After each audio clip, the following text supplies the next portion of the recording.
Alléluia. Gloire à Jésus.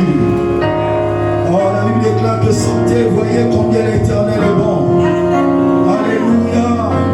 Seigneur, nous te disons merci pour cette adoration. Béni sois-tu, Père. Quel privilège que les lèvres mortelles puissent élever celui qui vit d'éternité à l'éternité. Puisse élever celui qui n'a ni commencement ni fin. Le Créateur incréé. Nous te bénissons, Seigneur. Que toute la louange te revienne ce soir, ce matin, dans le nom de Jésus que j'ai prié. Amen. Est-ce qu'on peut l'acclamer? Alléluia. Nous t'élevons ce matin. Alléluia. Non, je ne sais pas qui est-ce que tu acclames ce matin. Est-ce que c'est le ressuscité? C'est lui le premier homme qui a vaincu le monde, qui est ressuscité, qui a vaincu le séjour de mort et il est sorti avec le corps de la mort et du séjour de mort. Il a dit à Jean qui était mort, me voici, je suis vivant au siècle des siècles, je tiens les clés de la mort et du séjour de mort. Il a les clés de David, il est celui qui ouvre et personne ne ferme. Il est celui qui ferme et personne ne peut ouvrir.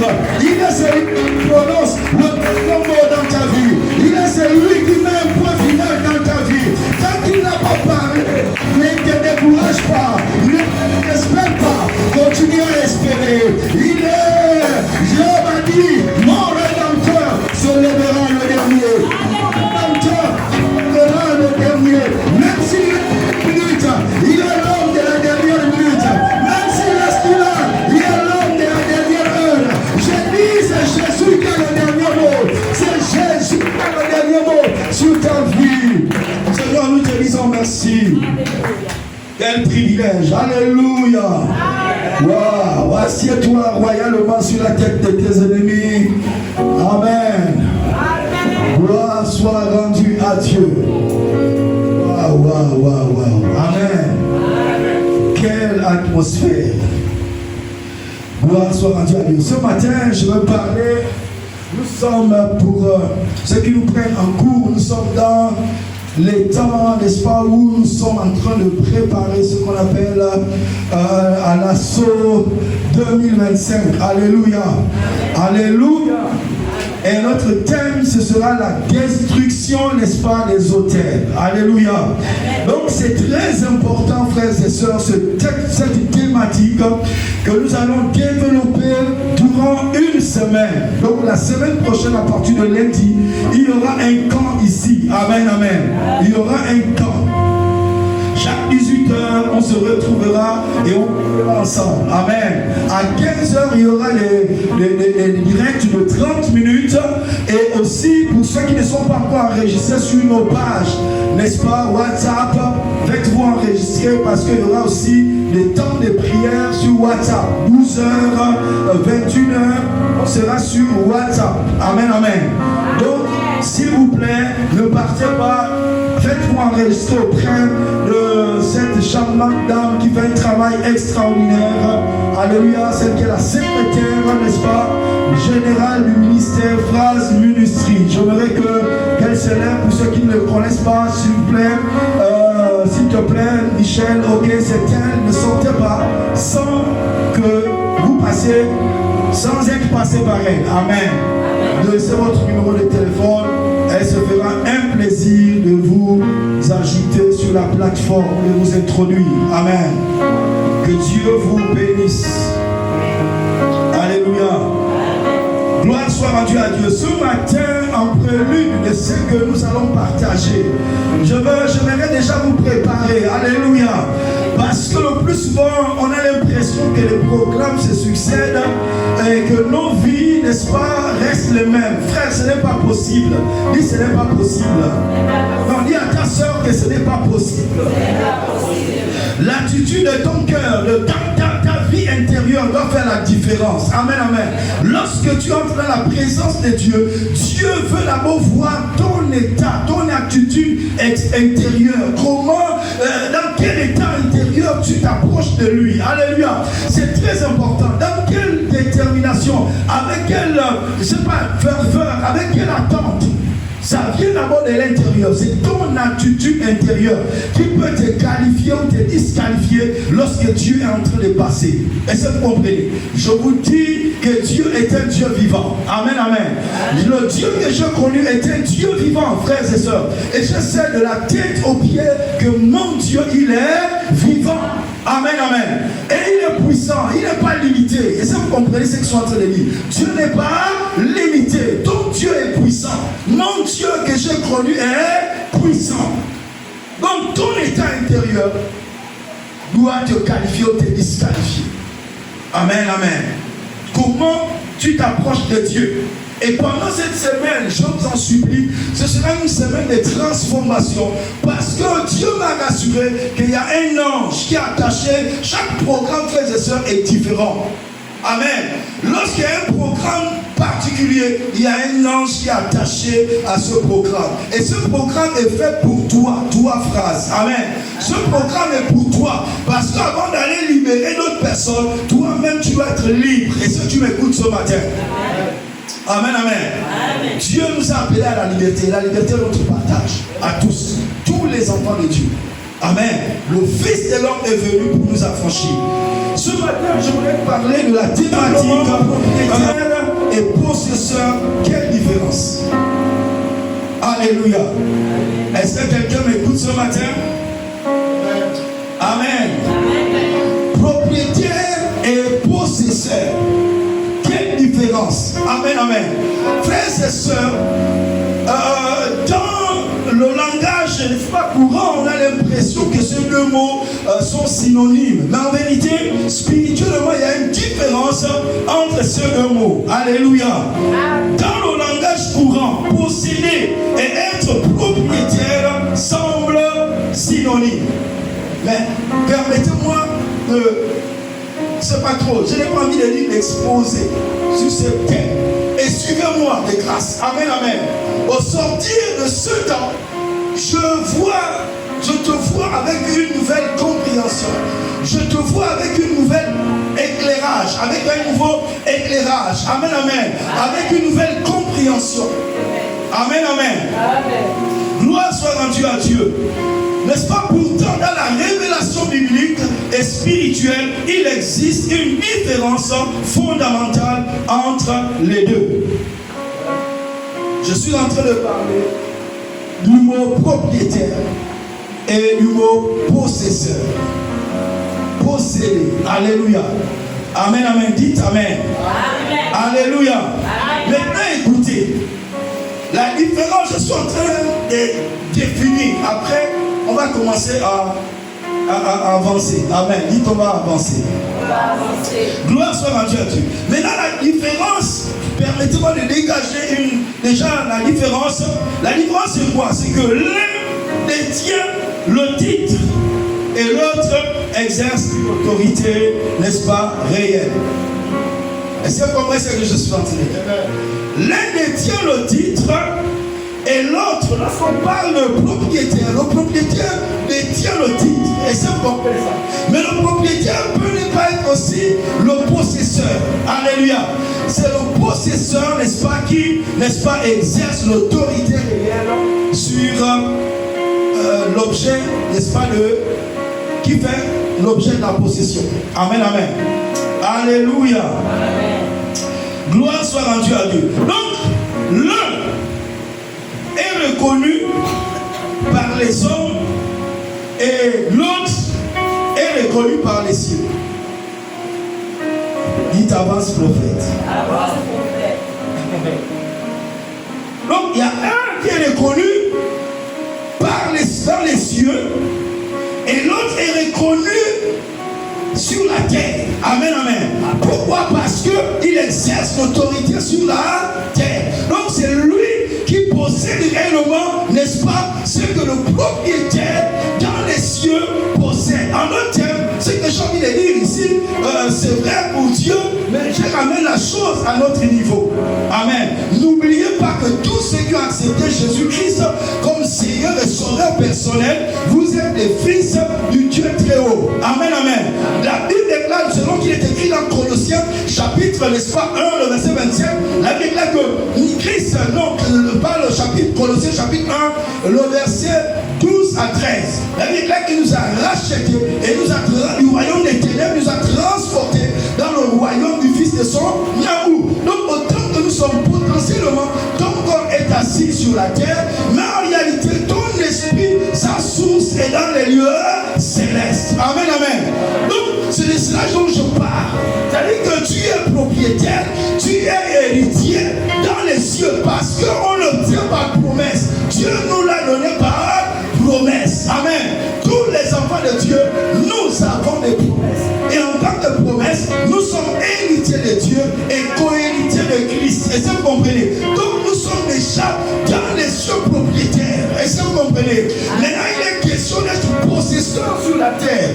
Est-ce que vous êtes en train de me suivre? C'est-à-dire que sur la terre aussi, tu dois exercer complètement la domination, l'autorité de ce qui t'a été donné dans le ciel, afin que sur la terre, les hommes te reconnaissent. Ou en d'autres termes, que les hommes louent Dieu en voyant l'exercice de ton autorité. Parce que c'est par toi que les hommes seront amenés à louer Dieu. Lorsque Christ est venu sur la terre, il savait qu'il était fils de Dieu dans les cieux. Tout pouvoir lui a été donné dans les cieux et sur la terre. C'était un titre, mais il est venu aussi sur la terre, manifester, n'est-ce pas, cette autorité, manifester, n'est-ce pas, cette titre qui était, n'est-ce pas, dans les cieux, maintenant manifesté sur la terre. Alléluia. C'est de cela dont il s'agit, frères et sœurs. Alléluia. Amen. Donne-moi un bon amen. Amen. Frères et sœurs, beaucoup de chrétiens ont reçu, n'est-ce pas, une promesse comme étant propriétaire spirituel. La Bible dit que nous sommes des héritiers. Galates chapitre 4, le verset 1. Nous sommes héritiers de Dieu. Nous sommes tous les héritiers de Dieu. Comme je l'ai dit, co-héritiers avec Christ. Alléluia. Amen, amen. Amen. Nous avons ces promesses.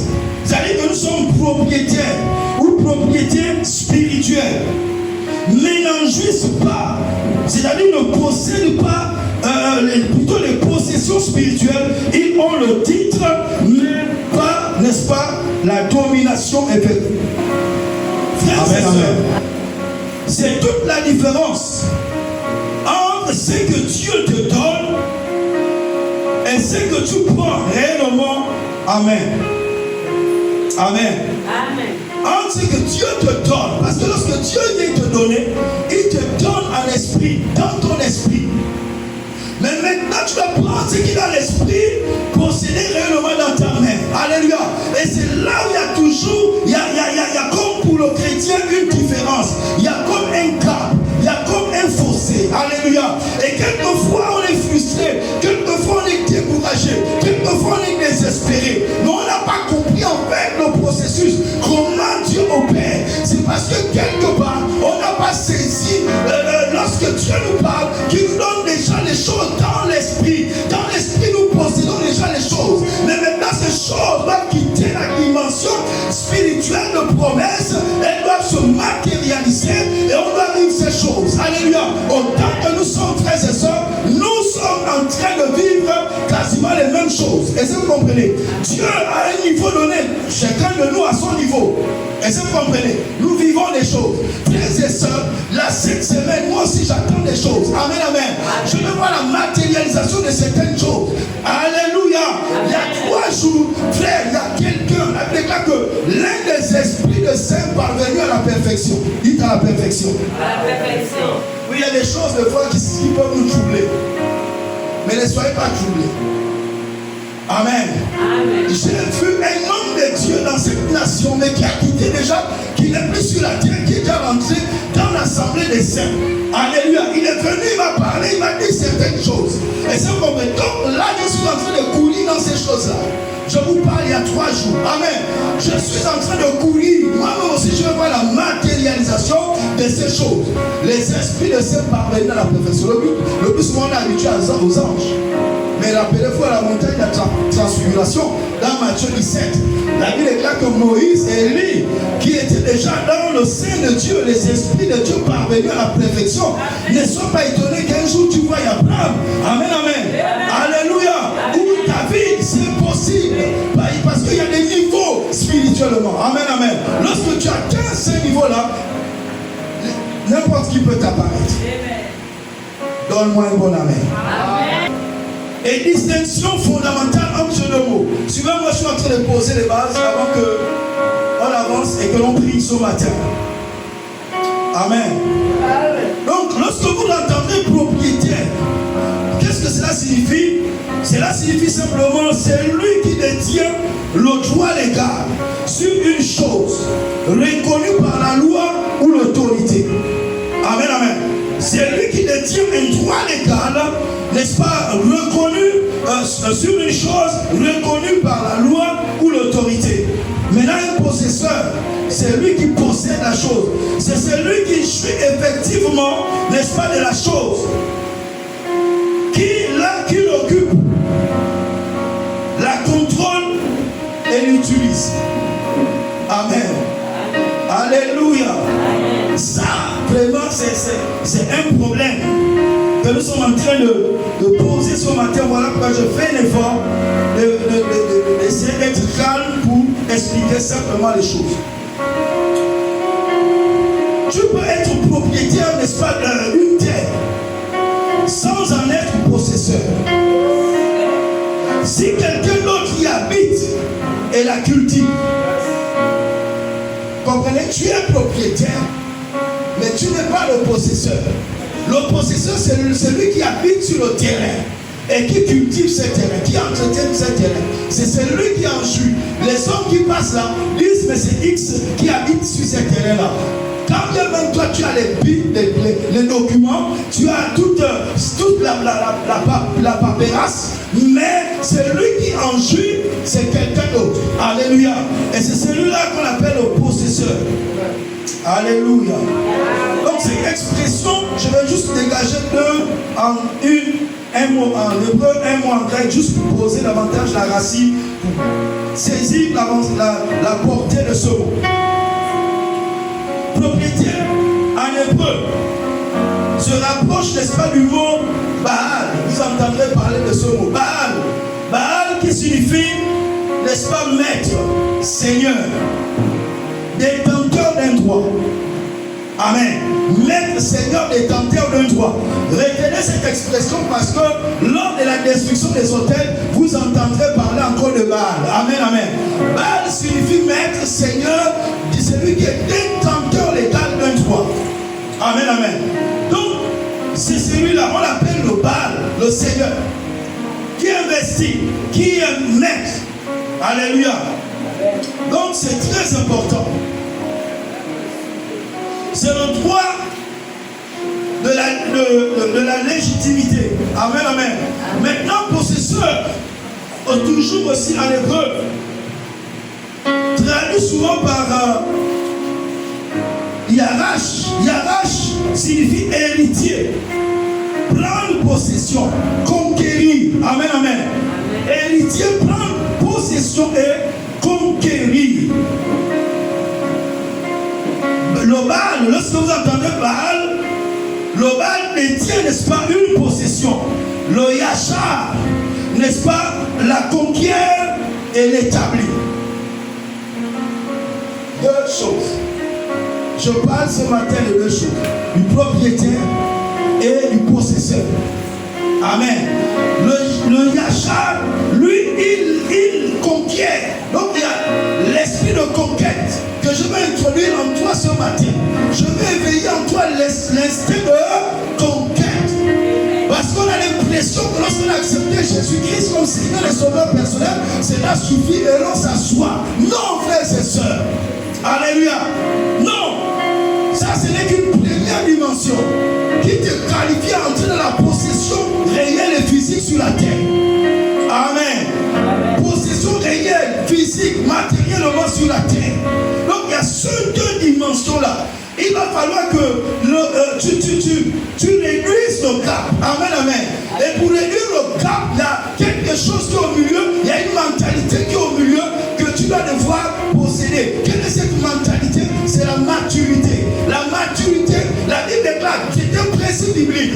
Lorsque vous lisez par exemple Samson, on nous dit que Samson, l'enfant grandit et l'Éternel le bénit. C'est en grandissant. Amen, amen. C'est lorsque tu grandis, à partir de ce moment, est-ce que tu as grandi en statut, en grâce, à partir de ce instant, la bénédiction est je suis prêt. On n'a même pas besoin de supplier ou de prier pour la bénédiction. Mais tout ce que tu as fait, c'est de grandir. C'est dans le processus de ta croissance. Amen, amen. Aussi vrai que c'est naturel, mais spirituellement aussi c'est vrai. Lorsque un homme grandit, qu'il soit homme ou femme, frère, la maman ne viendra jamais ou le papa viendra prier. Oh, il faut que ma fille marche. Ou bien que les cheveux poussent. Ou bien, non. C'est dans le processus de la croissance. Alléluia. Lorsque tu crois, à un moment donné, les cheveux poussent. Selon les hormones, les femmes, il y a certaines morphologies. Et c'est quoi? L'homme aussi a une certaine morphologie. Il ne prie pas que sa barbe pousse. Non. C'est lorsque tu crois. Alléluia. Tu atteins une certaine croissance. Automatiquement, il y a des choses qui se déclenchent. Frères et sœurs, dans cette saison, tu nous l'enfants. Tu dois croître en Christ. Tu dois atteindre la statue parfaite de Christ. Alléluia. C'est à partir de ce moment que les bénédictions vont être manifestées, vont être déclenchées. Que la croissance soit ton partage dans cette saison. Que le Saint-Esprit t'introduise dans une croissance profonde. Dans le nom puissant de Jésus. Donne-moi un bon amen. Donc Dieu, c'est celui-là qui a grandi, qui se lève, qui va saisir et qui s'empare. Amen, amen. Qui prend pleinement la maîtrise, qui vient maîtriser ou prendre ce que Dieu a donné. Celui qui a la promesse, on l'appelle le kurios. Le Seigneur Jésus, on l'appelle, lorsqu'on parle de Seigneur, on parle de kurios. Alléluia. C'est lui qui a le droit légal spirituellement. C'est lui qui est le propriétaire spirituellement. Et Jésus l'a si bien compris dans Jean chapitre 6, c'est lui qui est descendu du ciel et plus grand que ceux qui sont sur la terre. Alléluia. C'est lui qui vient du ciel et plus grand que ceux qui sont sur la terre. Et Jésus l'a bien si compris. Amen, amen. Mais il y a une autre expression, c'est katalambano. On utilise souvent cette expression katalambano. Katalambano renvoie à ceci, à la réalité spirituelle. Amen. On attrape, on prend ce qui était spirituellement. Amen, amen. Et ça se matérialise physiquement. Est-ce qu'on en sort?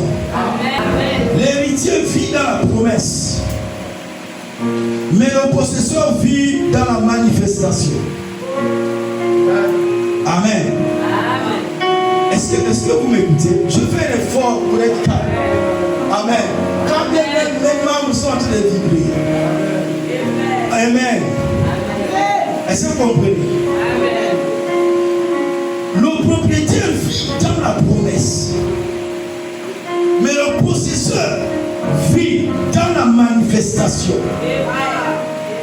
Le propriétaire dit, Dieu m'a dit que cette terre est à moi.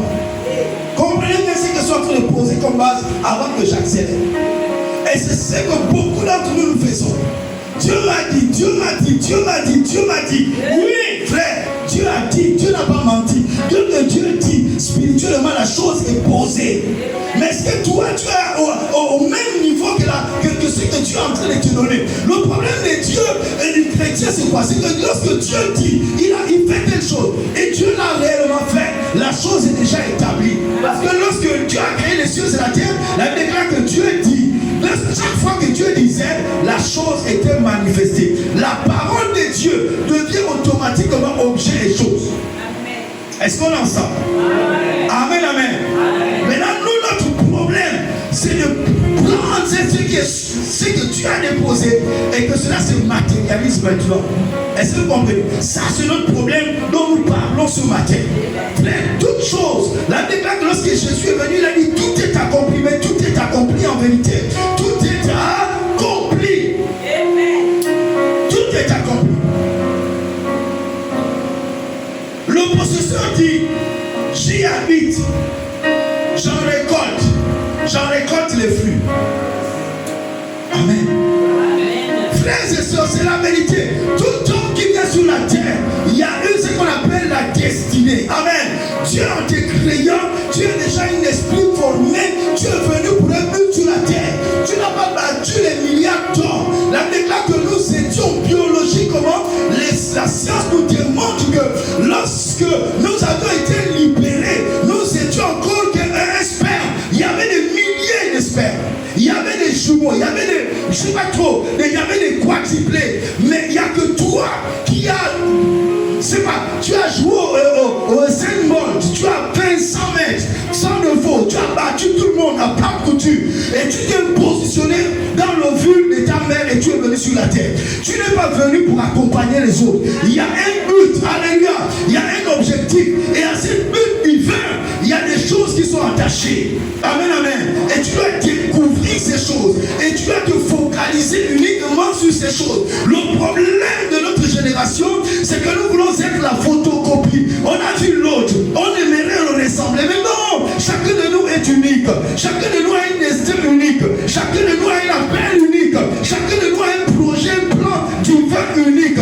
Dieu n'est pas quelqu'un qui crée des plans. C'est pas trop les plans ou les personnes en série. Chacun de nous, on est unique. On est venu répondre à une solution unique sur la terre. Donc tu n'as pas à te comparer à X ou à Y. Focalise-toi sur ta destinée. Il y a tellement de choses à faire. Focalise-toi. Amen, amen. C'est une saison. Je t'interpelle à te focaliser pour la manifestation de ce que tu as prévu que dans son plan que tu dois être. Alléluia.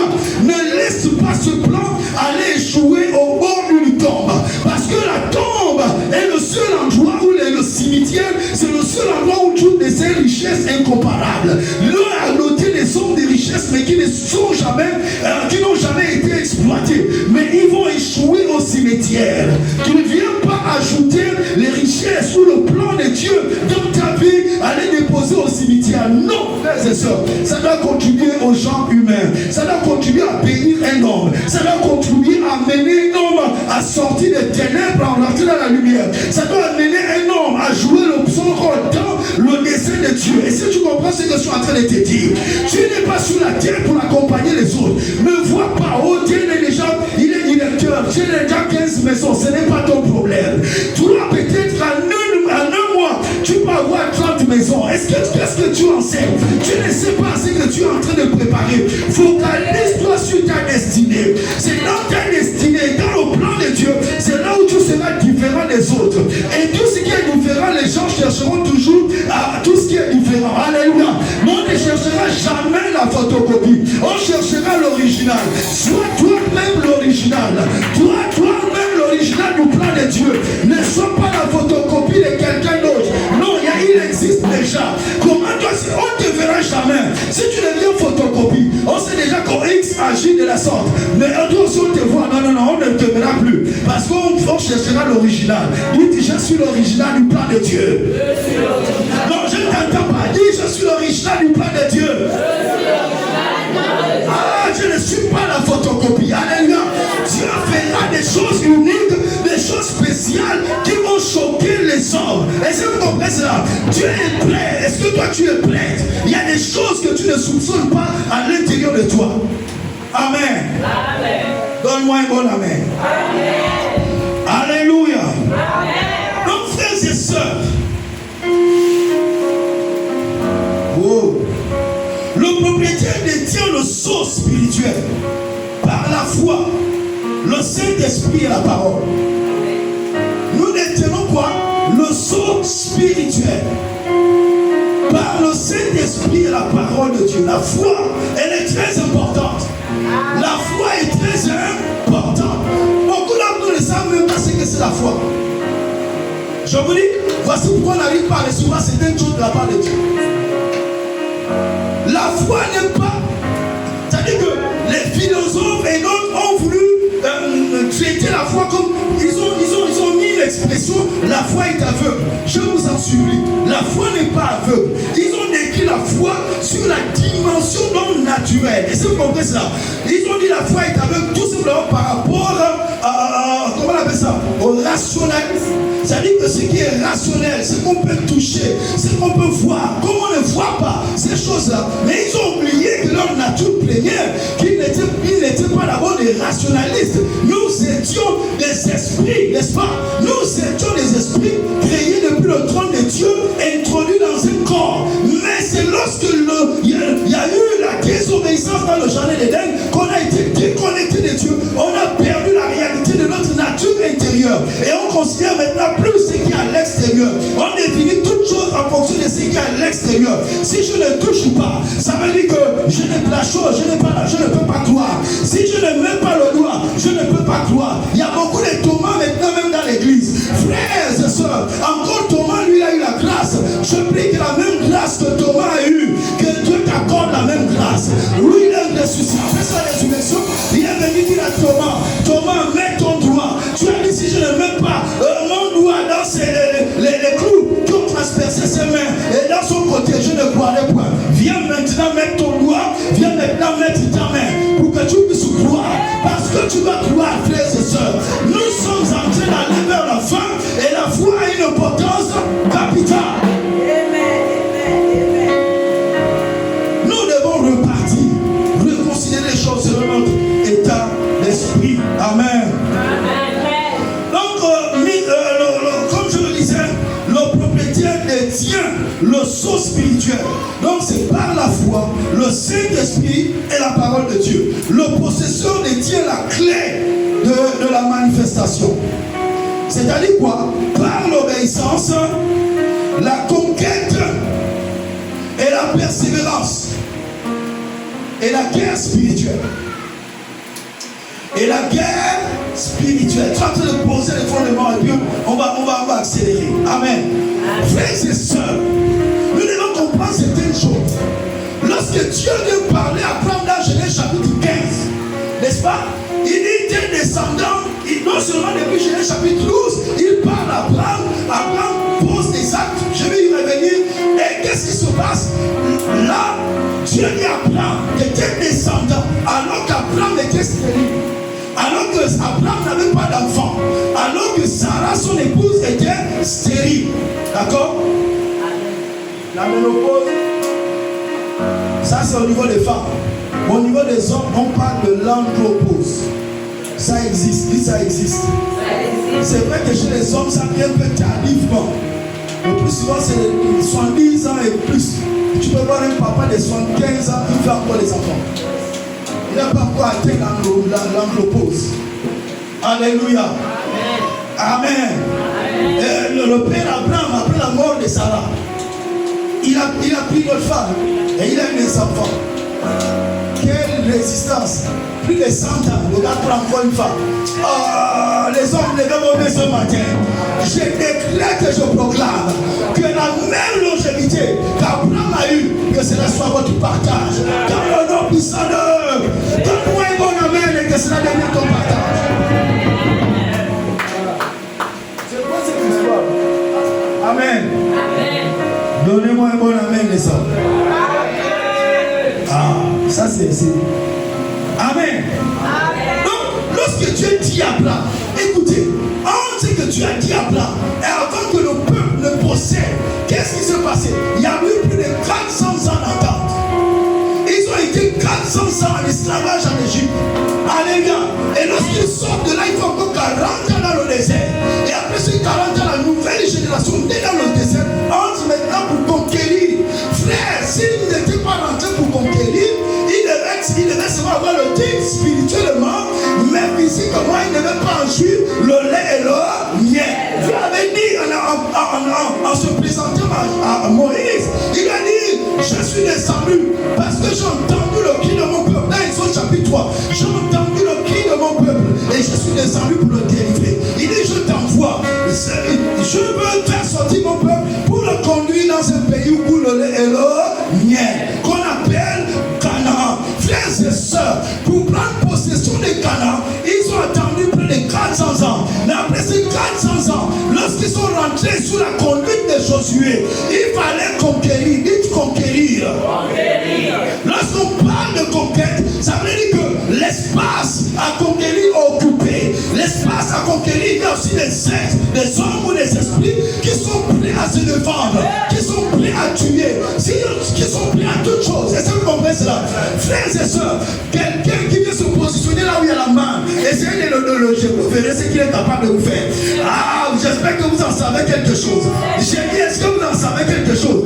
Frères, ils ont découvert que c'est bon. C'est un pays où coule le lait et le miel. Je me souviens d'un Français qui avait été renvoyé, n'est-ce pas, de sites pétroliers. Et quelques années après, il était revenu. Lui, il a croisé l'un de ses anciens, n'est-ce pas, oubliés. Et il va s'écrier. Lorsqu'il verra ce frère-là, il s'appelait Kassar, n'est-ce pas, il dira, oh Kassar, je suis devenu un Éden. Frères et sœurs, je déclare que je proclame que tu prennes conscience de là où Dieu t'a mis. Je vous dis, c'est vraiment l'éternel. Les autres qui viennent de l'extérieur le réalisent. Mais toi qui es là, tu ne le réalises pas. Je vous dis, on est en éternel. Géologiquement, le Gabon est un scandale géologique.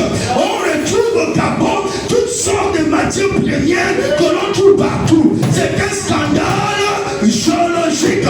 Frères et sœurs, nous sommes en réalité en éternel. Israël. Et les gens sont prêts à tout. C'est le temps de la conquête. Dis, c'est le temps de la conquête. Non, dis, c'est le temps de la conquête. Il faut se réveiller, c'est le temps de la conquête. Qui dit conquête, il y a les gens qui sont déjà là. Les gens aussi vont chercher à résister. Lorsque Josué est rentré à Canaan, et frère, ils ont commencé à conquérir. Frère, c'était des batailles rudes. C'était passé à la guerre. Alléluia. Il fallait déloger mètre après mètre les ennemis et prendre possession. Amen. Prendre possession et enfuir. Et c'est à cela que nous sommes appelés. Sinon, il devait rester seulement des propriétaires avec les titres spirituellement. Lorsqu'on les regarde spirituellement, on dit ce sont les élus, ce sont eux qui sont choisis pour habiter à Canaan. Mais lorsque physiquement on regarde, ce ne sont pas eux qui habitent à Canaan. Le lait et le miel, ce ne sont pas eux qui en jouissent. C'est l'homme qui jouisse du lait et du miel. Le temps de la conquête est arrivé. Le temps d'être possesseur est arrivé. Le temps de prendre possession, n'est-ce pas, chaque parcelle, mètre par mètre est ouvert. Dans le nom de... Donne-moi un bon amen qui ouvre le ciel. Alléluia. Frères et sœurs, pourquoi cette différence est-elle cruciale? Pourquoi cette différence est-elle cruciale? Écoutez ceci. Parce que le diable conteste la possession. Parce que le diable, le royaume des ténèbres, conteste la possession. Vous comprenez ce que je suis en train de dire? Tant que spirituellement le diable, c'est que tu es le propriétaire, il va contester, il va s'y opposer par tous les voies et moyens pour t'empêcher d'en jouir sur la terre des vivants. Rappelez-vous, dans l'Apocalypse chapitre 12, la Bible déclare qu'il y a eu guerre dans le ciel, n'est-ce pas? Michael et ses anges combattirent contre le dragon aussi et ses anges combattirent contre Michael. Mais le dragon et ses anges ne furent pas trouver les plus forts. Ils furent précipités sur la terre. Et il a dit ceci: malheur à vous la terre et aux habitants de la terre, car le diable est descendu vers vous, animé d'une grande colère. Est-ce que vous comprenez ça? Il a animé d'une grande colère pour s'opposer aux hommes, pour s'opposer aux hommes des destinées, pour s'opposer aux hommes des destins. Il y a certains d'entre nous, pour naître, c'était des problèmes. Pour naître, c'était des problèmes. Pour que ta mère attrape la grossesse, c'était des complications. Et il y a plus combien de fausses couches sont passées. Mais c'est toi qui es venu, tu t'es imposé. Au-delà des maladies, au-delà des difficultés, tu es quand même né. Mais tu nais, les sorciers sont toujours derrière toi. Mais qu'est-ce qui est en train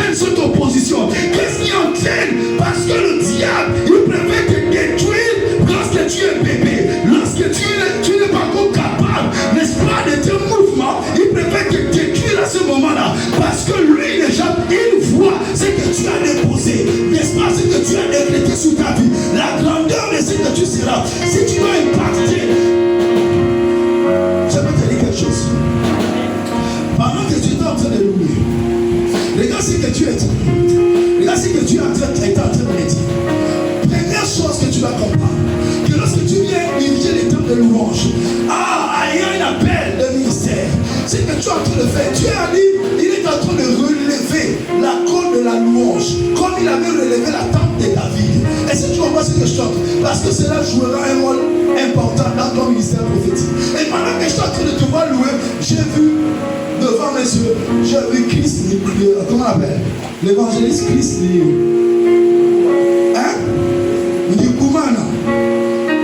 la même grâce, la même onction. Tu es en train de détailler, tu es en train de te futer. Est-ce que tu comprends ce que je suis en train de dire? Non, je libère ces paroles parce que j'ai reçu ça pendant que tu étais en train de louer, alors que nous étions en train de louer. Mais je libère cette grâce sur ta vie. Continue à être humble.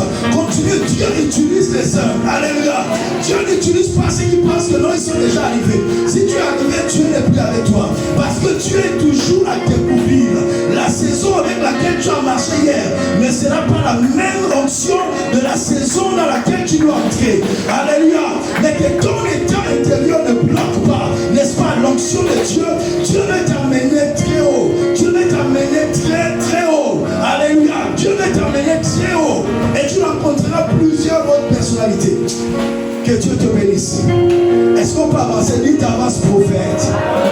Dis t'avance prophète. Bon, je ne sais pas si on va terminer. Alors que mon esprit est estimé, je tombe sur toi. Ma fille, lève-toi, c'est là. Amen. J'ai vu une main comme elle est posée sur ton cœur. Alléluia. J'ai vu une main, un ange est venu poser une main au niveau de ton Saint-Joie. Une main a été posée dessus. Et cette main signifie, le cœur est de quel côté? Gauche, non? Oui, c'est le côté gauche. Hein, c'est pas ça? Combien? C'est ce que je suis en train de dire. Dieu est en train, je t'annonce le Seigneur l'éternel. Dieu est en train de te faire passer par une saison. Écoute-moi ce que je suis en train de te dire. Après cette saison-là, qu'est-ce que Dieu attend de toi dans cette saison? Pourquoi la main est venue se poser sur ton cœur? Dieu dit ceci, que j'ôterai en vous le cœur de pierre. Amen. Et je vous donnerai un cœur de chair. Il y a une saison. Dieu est en train de te faire entrer dans une saison où Dieu est en train de travailler sur ton cœur, de l'intérieur. Est-ce que tu comprends? Dieu est en train de travailler parce qu'après cela, mes yeux s'ouvrent et je te vois honnêtement. Je te dis devant Dieu, devant tes soeurs. Ce que je veux, est-ce que tu comprends? La pensée des enfants dans ton cœur est la pensée de Dieu. Et je t'ai vu vraiment exploser. Amen, amen. Exploser dans les affaires. Je t'ai vu voyager, faire des avions en avion. Est-ce que tu comprends?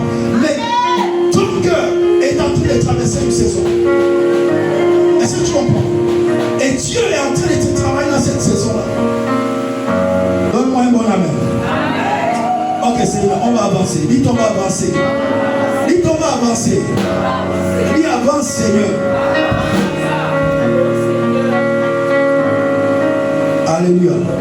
Permettez-moi de terminer avec ce que je veux.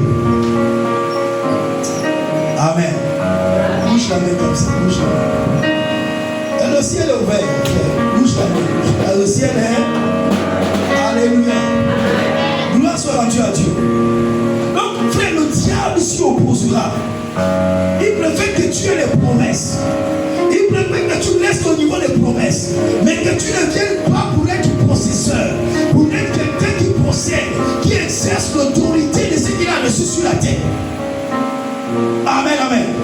Dans Genèse chapitre 15, comme je le disais tout à l'heure, Dieu dit à Abraham, je suis l'Éternel qui t'a fait sortir d'Ur pour te donner ce pays en possession.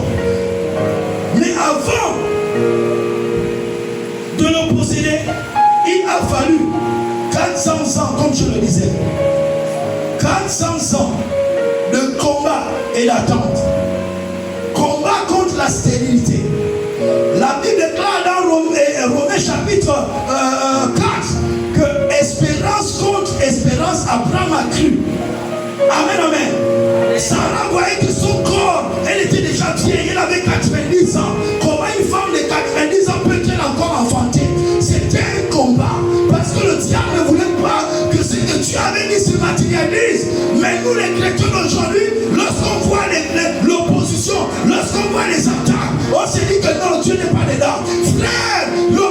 L'opposition prouve que Dieu est dedans. L'opposition prouve les attaques, prouve que Dieu est dedans. Il y a des esprits qui s'opposent parce qu'ils connaissent la valeur de ce que tu as déposé dans ta vie, la valeur de ce que tu as déjà déposé spirituellement. Alors ils ont les raisons de s'y opposer. Est-ce que vous comprenez? Donc Abraham a dû combattre. Ils ont fait, je ne sais pas, selon les calculs bibliques, plus de 20 ans, sinon 25 ans, en train d'attendre un enfant. À tel enseigne que Sarah désespéra, elle a pris sa servante Agar et lui a déposé dans le sein de son mari. Pour qu'une femme en arrive là, ça veut dire qu'elle était vraiment dans une situation désespérée. Les femmes ne peuvent pas partager leur mari. Mais ça a été déplacé. Il fallait que les promesses de Dieu s'accomplissent. Mais elle a voulu aider Dieu avec ses propres pensées, ses propres sentiments. Abraham a résisté, mais après Abraham a cédé. Le père de la foi avait cédé. Agar, la même femme, la même fille, la même enfant qu'il a vu grandir dans sa maison. Mais le voici maintenant avec la même enfant dans une tente sur son lit. Le père Abraham, le père de la foi. Et cela lui a valu 13 ans de coupure avec Dieu. Lorsque vous calculez 13 ans, Dieu ne parlait plus d'Abraham à cause d'Israël. Est-ce que vous comprenez? Ce n'était pas le plan de Dieu, ce n'était pas le projet de Dieu. Quelquefois, nous-mêmes, on veut forcer les choses. Frère, lorsque ce n'est pas le temps de Dieu, lorsque ce n'est pas la saison de Dieu, ne force pas. Parce que Dieu sait ce qu'il est en train de préparer. Parce que Dieu sait qu'il est en train, il sait ce qu'il est en train de changer. Lui, il voit ce que l'ennemi prépare. Mais toi, tu ne vois pas ce que l'ennemi prépare. Tu veux seulement déjà que, oh Seigneur, tu as dit telle chose, la promesse doit s'accomplir. Mais Dieu est en train de voir ce que l'ennemi est en train de préparer. Alors il t'empêche d'y aller déjà. Parce que si tu y vas, c'est pour ta destruction. Dieu est le plus grand investisseur qui n'accepte jamais d'échouer. Est-ce que vous comprenez ça? Qui n'accepte jamais de faire faillite. Vous comprenez ce que je veux dire? Lorsque tu as investi dans ta vie, il veillera que ce qu'il a tourné, frère, puisse s'accomplir. Lorsque nous tu l'es trouvé à Abidjan, frère, dans l'avion, j'avais déjà dit, moi je ne veux plus entendre parler de la paix. Dieu a dit, tu verras ça. J'ai atterri là-bas, Dieu m'a fait voir ce que j'ai vécu. Jusqu'au jour où j'ai assisté à l'un des séminaires du prophète Kakou Séverin, il paie à son ami le plus sur la terre. Dès qu'il a terminé son message, la première prophétie était sur moi. Je me suis retrouvé là où j'étais, au balcon, à genoux, front contre terre, en train de me repentir. Parce que j'étais en train de fuir Dieu comme Jonas. Frère, Dieu te mettra au mur. Lorsqu'il a investi dans ta vie, il sera le plus grand investisseur. Moi je me disais, non, bye, machin, je vais revenir là, je suis ingénieur, et puis quoi encore? Mais Dieu a dit, attends. Amen. Donne-moi un bon amen. Donc il y aura l'opposition. Ne te méprends pas. Il y aura un temps qui va se passer. Mais les promesses de Dieu s'accompliront toujours. Mais il va falloir que toi aussi tu y mettes du tien. La propriété vient de la promesse, mais la possession vient de la conquête. Dis ton frère, ta soeur, dis la possession vient de la promesse. Nous sommes promesses en tant que fils de Dieu. Amen, amen. Nous possédons tout, mais pour rentrer maintenant dans ce tour-là, tu as besoin de la conquête. Dis la conquête. Non, dis la conquête. Alléluia. Amen. Tu vas t'élever pour la conquête. Alléluia. Pourquoi on doit, n'est-ce pas, pourquoi cette différence est-elle cruciale? Parce que le royaume de Dieu fonctionne par la domination effective. Le royaume de Dieu fonctionne par la domination effective. Deutéronome chapitre 1, le verset 8 dit ceci. Allez, prenez possession du pays que l'Éternel a juré à vos pères. Amen. Allez, c'est ce que Moïse leur a dit. Allez, prenez possession du pays que l'Éternel a juré à vos pères. Ayez du courage. À un moment donné même, celui qui devait conduire le peuple, Josué, était comme un peu découragé. Mais Dieu est venu lui dire dans Josué chapitre 1, il dit, dans le verset 8, il dit, Josué, que ce livre de la loi ne s'éloigne pas de ta bouche, mais lui tu le jour élu. Et il dira, bon courage, fortifie-toi et bon courage. Parce que les ennemis en face vont t'intimider. Les les ennemis en face vont tout faire pour te démoraliser, te montrer que tu n'es rien, que tu ne vaux rien. Et tu verras les ennemis impressionnants. Lorsqu'ils sont allés à Canaan, les espions que Moïse avait envoyés, ils ont vu les géants depuis Tanak.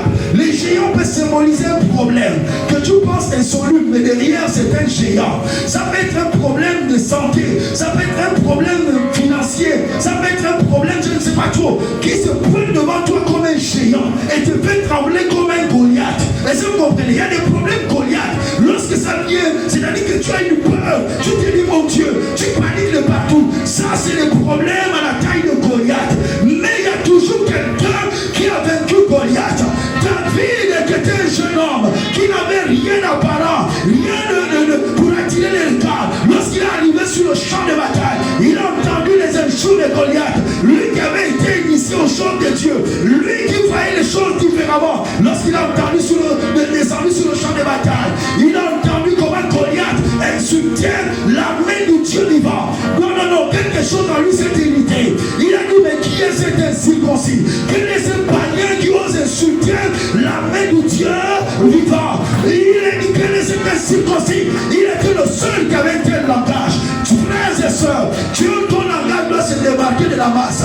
Ton langage doit se démarquer de la masse. Si tu veux entrer en possession, le peuple d'Israël était le peuple élu. Le voici face à l'obstacle qui s'opposait à eux. Il tremblait maintenant 40 jours. Ils étaient en train de trembler. Mais voici un seul homme. Voici une seule personne qui est descendu sur le champ de la bataille. Amen. Amen. Descendu sur le champ de bataille à un seul jour. Les autres avaient déjà fait 40 jours. Frères et sœurs, ce n'est pas dans le nombre d'années, dans le Seigneur. Alléluia. Lorsque tu es dans le Seigneur, les gens vont te dire, oh, il faut aller du soir. Oh, il faut... Ça, c'est pas écouter ce genre de conseil. Amen, amen. Amen. N'écoute pas ce genre de conseil. Ça ne parle de la manière dont Dieu s'est révélé à toi. Ça ne parle de ce que tu as accompli. Il y a ceux qui sont dans l'église qui marchent comme des tortues parce que c'est leur destinée. Mais il y a ceux qui sont aussi dans l'église qui marchent comme des panthères, qui courent comme des panthères. Est-ce que vous comprenez cela? Il y a d'autres comme l'antilope, 100 km à l'heure. D'autres comme les lions, 90 km à l'heure. Nous n'avons pas tous la même vitesse, mais notre vitesse, la vitesse avec laquelle nous courons, dépend de la révélation, dépend de ce que Dieu t'a dit, dépend de ce que... Voici pourquoi Paul a couru plus que les pierres, les Jacques et les gens, à cause de la révélation qu'il a reçue, à cause des visitations qu'il a reçues. Paul était devenu fou amoureux de Jésus, et il a couru partout, là où les autres n'étaient pas entrés. Il est rentré en Europe, il a amené l'évangile partout. Voici ce que Paul, c'est que la révélation que tu as reçue de Dieu peut faire. Alléluia. Frères et sœurs, que cela soit ton partage. Donc tu ne viens pas à l'église pour voir comment les sœurs font. Comment les sœurs, c'est non. Chacun vient à l'église à cause de sa destinée. Alléluia. Tu viens te connecter à ta destinée. C'est lui qui est là, ne le joue pas. Si Dieu t'a appelé à la vitesse, fais la vitesse. Parce que c'est lui qui est lent. Toi, tu ne sais pas si Dieu va lui donner beaucoup de jours sur la terre. Et que toi, peut-être, tu seras comme le Seigneur Jésus-Christ qui a fait seulement 3 ans de ministère. Frères et sœurs, et il a accéléré, il a impacté toute l'Asie. En 3 ans, frères et sœurs, tu peux faire des choses extraordinaires. Après ce temps, tu t'en vas. Tu accomplis ta destinée. C'est lui qui continue comme la tortue. Lui aussi m'a accompli sa destinée. Dans l'arche, tous les animaux étaient rentrés. Vous réalisez cela? La panthère avait couru avant, elle est rentrée. La tortue aussi en dernière position est venue et est rentrée. L'escargot aussi est venu et est rentré. Chacun est rentré à son temps et à son rythme. Donc ne m'impose pas ton rythme. Vous savez, lorsque David allait sur le champ de bataille, le roi Saül a entendu.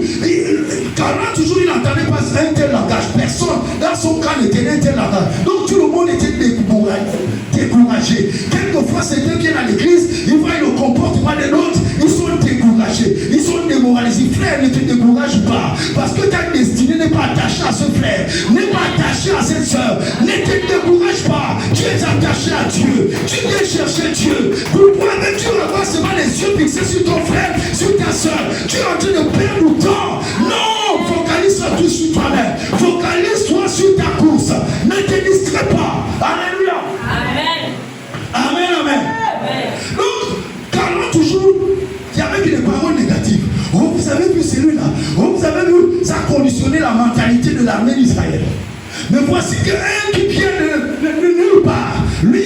champs, là où il gardait les brebis, là où il a lutté contre le lion, contre l'ours.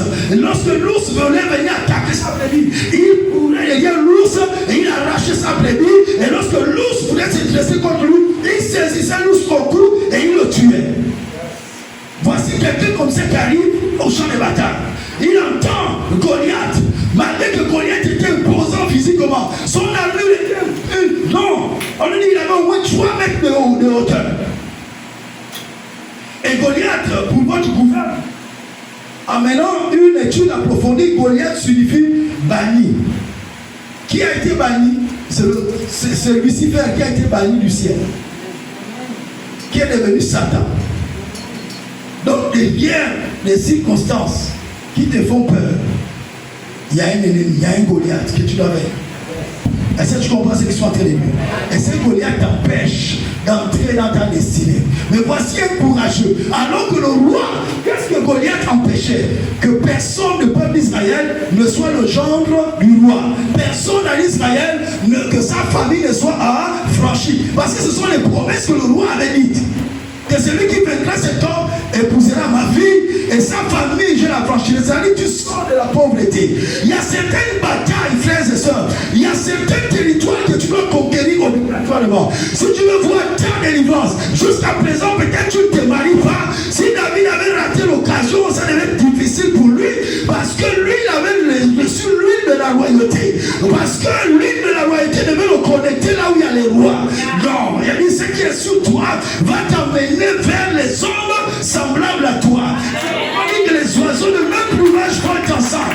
Si tu as l'onction de la royauté, Dieu va te connecter aux hommes de la royauté. Donc David qui avait cette onction-là, quelque chose a bougé en lui. Il a vu là une opportunité. Par cette montagne de chair, il a vu une opportunité d'être dans la famille royale, d'être le gendre du roi, c'est-à-dire prétendant à la royauté. Parce que si tu n'es pas affilié à la famille royale, il te serait difficile, n'est-ce pas, de monter sur le trône. Donne-moi un bon amen. Alléluia. Donc c'est ainsi que il a vu cette opportunité.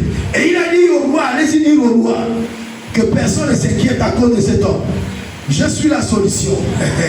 Dites, je suis la solution. Non, frère, tu es la solution de Dieu là où tu te tiens dans ta famille. Tu es la solution de Dieu là où tu te tiens dans ton lieu de travail. Tu es la solution de Dieu partout où tu te tiens. Tu es la solution de Dieu. Alléluia. Et c'est ainsi que David, on l'amènera auprès du roi. Arrivé sur le roi lui-même, il va entendre David. Il dit, mais tu es un jeune homme. Cet homme-là, c'est un militaire, un soldat formé depuis son enfance. Mais toi, tu es un enfant. Là où David dit, bon, quelquefois, on est obligé de te présenter ton CV. Amen. Amen.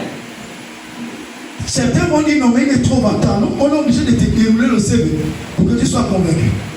Il dit, écoute, roi, lorsque j'étais en train de prendre le troupeau de mon père, lorsque un lion surgissait, venait saisir une âme, plutôt une brebis dans le troupeau, et il s'enfuyait, je courais après lui, j'arrachais la brebis de sa queue, et s'il se dressait contre moi, je le saisissais par la gorge, et je le battais et je le tuais. Le roi a d'abord regardé l'enfant. Il dit, c'est ainsi que ton serviteur a tué le lion et l'ours. Ce sont les différents combats. Tous sont des animaux très féroces. Des épreuves vraiment compliquées. Amen. Frère, Dieu te fera vivre dans le secret. Il va t'exercer. Sauf que lorsqu'on dit, il exerce même au combat. Dans le secret, Dieu va te permettre de vaincre d'abord certains le lion et l'ours. Ça, c'était dans le secret. Personne ne connaissait. Personne ne connaît les esprits que toi tu as vaincu dans le secret. Est-ce que tu comprends? Donc, lorsque tu arrives en public, c'est normal que l'autorité que tu as acquis de Dieu là-bas, l'entraînement que tu as reçu de Dieu, lorsque tu te retrouves en public, tu appliques simplement ce que tu as vu de Dieu. Tu, frères et sœurs, face au lion, tu as tenu. Face à l'ours, tu as tenu. Qui est un animal féroce, qui ne réfléchit pas, qui ne parle pas comme toi, mais qui agit par instinct. La cruauté est son mode de vie. Et face à un homme de boule de chair, il a dit non, ne craignez pas. Je suis la solution. Alléluia. Et le roi dit, bon d'accord, là tu me convaincs, mais je ne pourrais pas te laisser partir sur le champ de bataille comme ça. Alors, il prit, la Bible déclare qu'il prit son armure. Il a pris le bouclier, il a pris le casque qu'il a mis, il a mis la cuirasse qu'il a mis, et il lui a donné le bouclier. David a essayé de marcher, il ne pouvait pas. Il essayait, il ne peut marcher. La Bible déclare qu'il s'en débarrassa. Frères et sœurs, lorsque tu viens à l'église, que personne ne pose sur toi une autre armure. Et personne ne va te montrer même comment tu dois te conditionner, comment tu dois prier, comment tu dois faire. Non, toi-même dans le secret, tu dois développer une armure avec Dieu. Tu dois développer, il y a des armes que Dieu te donne. Parce que nous n'avons pas les mêmes combats. Nous n'avons pas les mêmes batailles. Alléluia. Donc nous n'avons pas les mêmes armes spirituellement. Il y a d'autres qui sont équipés dangereusement parce qu'ils font face à des ennemis très dangereux. Tu t'équipes en conséquence. Est-ce que tu comprends ce que je suis en train de dire? La Bible qui s'en débarrassa, il prit à la main son bâton de berger, il prit la fronde et il avança contre Goliath. Goliath était sorti comme d'habitude. Il a dit au peuple d'Israël, envoyez-moi un combattant. Et comme ça, c'est lui qui sera vainqueur. Les autres seront assujettis. Et c'est ainsi que David déclare que David courut sur le champ de bataille. Amen. Frères et sœurs, lorsque tu connais qui est ton Dieu, peu importe les preuves qui se tiennent devant toi, tu marcheras, tu avanceras. Amen, amen. Parce que tu ne comptes, en vérité, c'est lui qui est spirituel. Le combat n'est pas physique. Le combat est spirituellement. C'est spirituellement, David voyait déjà qu'il avait déjà fait tomber Goliath. Oh, vous n'avez pas compris. C'est-à-dire que spirituellement, David était convaincu que Goliath était déjà tombé, qu'il devait couper la tête de Goliath. David n'était plus sur la terre. Lorsqu'on combat, monte dans nos chars triomphales. Et notre char triomphal sans Christ Jésus, assis dans les lieux célestes. Nous sommes assis avec Christ dans les lieux célestes. Lorsque tu mènes la bataille, réalise que tu es dans les lieux célestes. Parce que c'est dans les lieux célestes qu'on commande. C'est dans les lieux célestes qu'on déprogramme les choses. En tant qu'esprit, parce que ce sont les esprits qui commandent la matière. C'est l'esprit qui commande la matière. Donc depuis le ciel, c'est une bataille de Dieu. Mais la Bible déclare que Goliath s'est avancé. Il a dit à David, quel jeune enfant. Il dit, tu me prends pour qui? Tu me prends pour un chien. Tu viens avec moi avec un bâton de berger. Je suis un chien. Je suis un soldat formé. Parce que pour Goliath, c'était une insulte. N'est-ce pas qu'un berger vient devant lui, un militaire au gradin, et tu viens comment on appelle ça? Un berger, mais tu veux me rabaisser. C'est quoi cette histoire-là? Il a maudit. La Bible déclare que Goliath l'a maudit par ses dieux. Frère, la bataille, même pour voir deux personnes discuter, ce ne sont pas seulement les discussions physiques, mais regardez ces personnes en train de discuter dans le monde spirituel.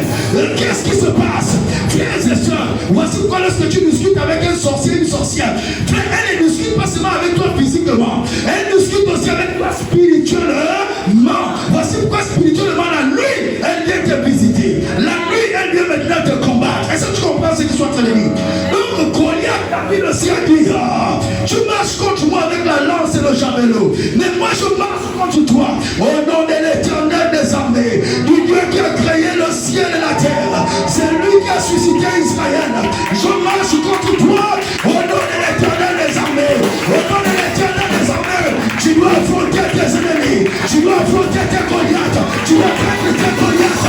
J'ai dit, je vois tes Goliaths tomber, je vois les Goliaths financiers tomber, je vois les Goliaths en position comme mariage tomber, je vois les Goliaths en position en tant qu'émission tomber. Si tes Goliaths doivent tomber, donne-moi le bon amen.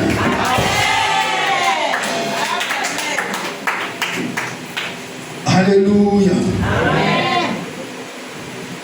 Frères et sœurs, 1 Deutéronome chapitre 1, le verset 8. Allez, n'est-ce pas? Il dit, allez, prenez possession du pays que l'Éternel a juré à vos pères de vous donner. Dieu a juré à Jésus de vous faire du bien. En Jésus, Dieu nous a fait du bien. Voici pourquoi Jésus a dit, je suis venu donner ma vie pour les brebis. et que les brebis soient dans la bondance. Je vous en supplie. Moi, je crois.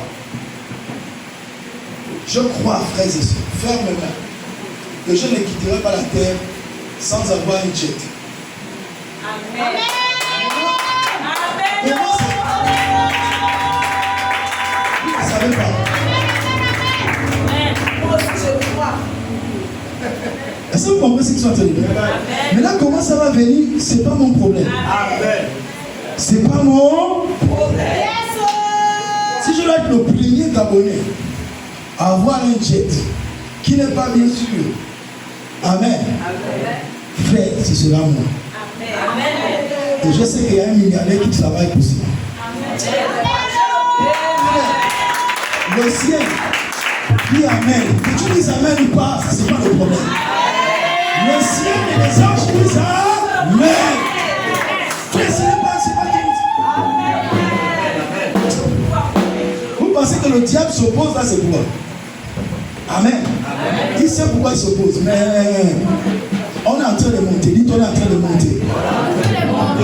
Moi, j'ai la technique, c'est ce qu'on appelle la technique des ailes. Vous savez, l'aigle, lorsqu'il monte, yes, merci. L'aigle, lorsqu'il monte, le seul oiseau qui vient attaquer l'aigle, c'est le corbeau. Vous savez ça, non? Le corbeau. Qui l'a pas? Nous tous là, je pense que c'est une génération. Le corbeau et le renard. Maître corbeau. Non. Amen. Donc, le seul oiseau qui vient importuner l'aigle, c'est le corbeau. Écoutez, la technique de l'aigle, c'est que l'aigle ne s'occupe pas du corbeau. L'aigle ne s'occupe pas du corbeau. C'est la même technique que Moïse a employée. À un moment donné, la Bible déclare que l'aigle s'occupe seulement de monter. Dites monter. Non, dites monter. Il y a une certaine, comment on appelle ça? Les puissances des ténèbres respirent une certaine air. Est-ce que vous comprenez? Mais lorsque le corbeau monte, dépasse cette sphère, il monte plus haut. L'air que les corbeaux respirent se raréfie. Alléluia. Et là, le corbeau commence à étouffer. Seul il tombe. Personne ne l'a touché. Personne n'a demandé de partir. Non, dans cette saison, je suis venu t'annoncer en tant que prophète que tout ce que tu dois faire, c'est de monter comme l'aigle. C'est de monter comme l'aigle. Monter plus haut que tes ennemis. Monter dans la présence de Dieu. La Bible déclare, le méchant ne tient pas dans la présence de Dieu. Va dans la présence de Dieu. Monte dans la présence de Dieu. Tes ennemis qui te poursuivaient, tu ne les verras plus. À un moment donné, Moïse est parti en Égypte. La Bible déclare les esprits d'Égypte, les magiciens d'Égypte. Lorsque Moïse opérait un miracle, les magiciens aussi opéraient un miracle. Lorsque Moïse opérait un miracle, les magiciens aussi opéraient un miracle. Et Moïse continue à monter. Moïse continue à s'établir dans la présence de Dieu. Moïse continue à rentrer dans la présence de Dieu. À un moment donné, lorsque Moïse a déclenché, le miracle n'est plus. Les magiciens n'ont pas pu le produire. Les magiciens ne sont même pas venus devant Pharaon. Parce que eux-mêmes aussi, ils avaient des coups. Ils sont partis dire au Pharaon, là c'est la main de Dieu. Là c'est la main de Dieu. Tes ennemis, je les entends dire, là ce n'est plus l'homme. Là ce n'est plus la femme là. Là ce n'est plus cet homme là. Là c'est maintenant la main de Dieu. Là c'est maintenant la main de Dieu. Parce que Moïse était monté. Je te vois monter comme l'aigle. Je te vois monter comme l'aigle. Dans la présence de Dieu. Je te vois triompher. Je vois tes ennemis tomber. Je vois tes ennemis se... Parce que tu es dans la présence de Dieu. J'ai ta vie. Jamais la même. Ta vie change. Tu montes à une autre dimension. Tu montes à un autre niveau. J'ai dit les ennemis que tu passais du temps à combattre. Tu ne les verras plus. Dans cette saison, j'ai dit tu les cherches. Dieu combattra pour toi. La présence de Dieu combattra tes ennemis. La présence de Dieu combattra tes ennemis. Tiens-toi dans la présence de Dieu. Cultive la présence de Dieu. Réalise la présence de Dieu. Accueille la présence de Dieu. Et la présence de Dieu combattra tes ennemis. La Bible déclare, là où il y a Dieu se tient, cet endroit devient saint. Cet endroit devient sanctifié. Lorsque Moïse est rentré dans la présence de Dieu, Dieu lui a dit, oh, tu t'es sandales. Ton entendement qui s'est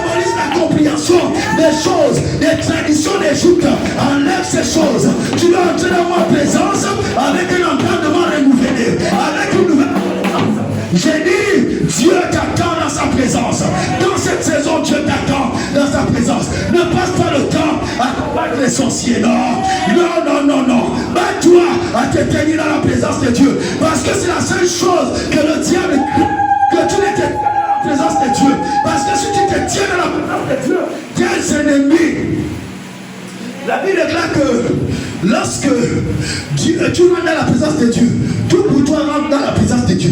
Tes combats aussi rentrent dans la présence de Dieu. Tes projets rentrent dans la présence de Dieu.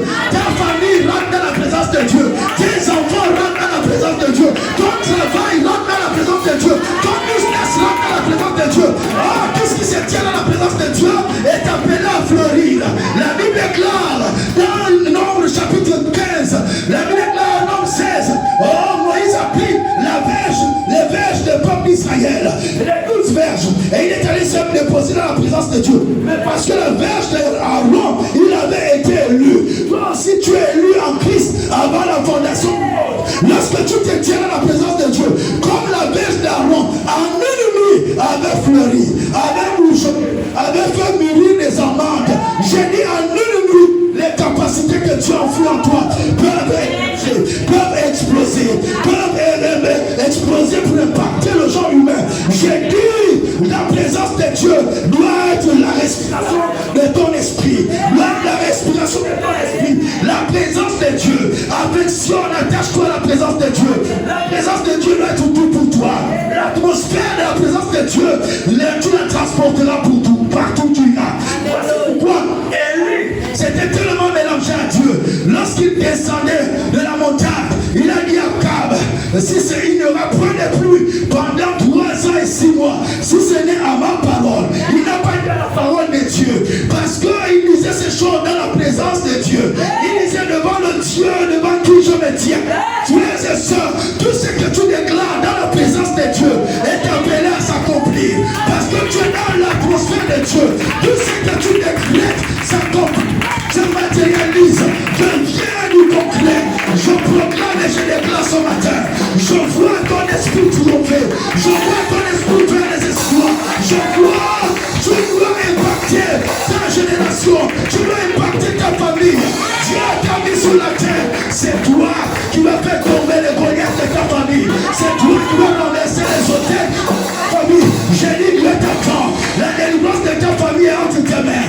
Dieu t'attend, tiens-toi seulement dans ta présence, dans la prière, dans la méditation de la parole de Dieu, dans le jeûne, tiens-toi dans la présence de Dieu, dans l'obéissance, dans la sanctification. Tu vas continuer à monter, tu vas continuer à changer les dimensions. Les ennemis qui te résistent aujourd'hui, demain ne pourront plus te résister. Ils ne peuvent plus. Oh, ils diront ça c'est le roi de Dieu. Ils vont chanter, et toi tu chanteras ces cantiques, et puis Caïso, alléluia, l'homme du tout-puissant, lorsque l'homme du tout-puissant était descendu sur Marie, qui était piège, a enfanté, non je des pièges dans le sang, a enfanté des choses qui vont impacter le monde, qui vont troubler le monde. Le royaume des ténèbres sera troublé, ils ne comprendront pas, ils ne te comprendront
décrète que je proclame, frères et sœurs, les choses cherchées jusqu'à présent, tu ne les verras plus. Mais tu as couru jusqu'à présent après ces choses. Je décrète à cause de la présence de Dieu. La présence de Dieu va attirer maintenant les choses que toi tu cherchais. Une force que tu n'as pas pu avoir. La présence de Dieu est éternellement. Attire le reste. Tu as trouvé, tu as cherché le royaume et la justice de Dieu. Et maintenant le reste là, Dieu est en train d'attirer le reste. Je vois les maisons venir vers toi. Je vois ton mari venir vers toi. Je vois ta femme venir vers toi. Je vois tes enfants prospérer. Je vois les étoiles et tes enfants revenir, n'est-ce pas, dans la présence de Dieu. Je vois les choses bouger. Tout ce qui était bloqué à cause de la présence de Dieu, les limitations explosent, les barrières explosent. Je dis, tu vivras l'abondance. Jésus a payé de son prix pour l'abondance, pour l'abondance, pour l'abondance.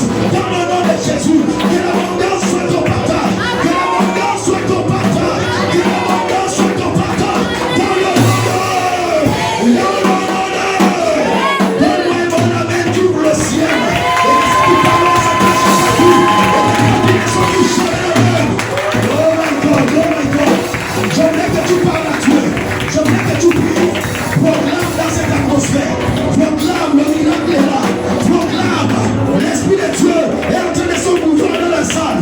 J'ai dit l'Esprit de Dieu se met dans la salle. Décrète ce que tu veux voir. Décrète ta victoire. Décrète ta prospérité.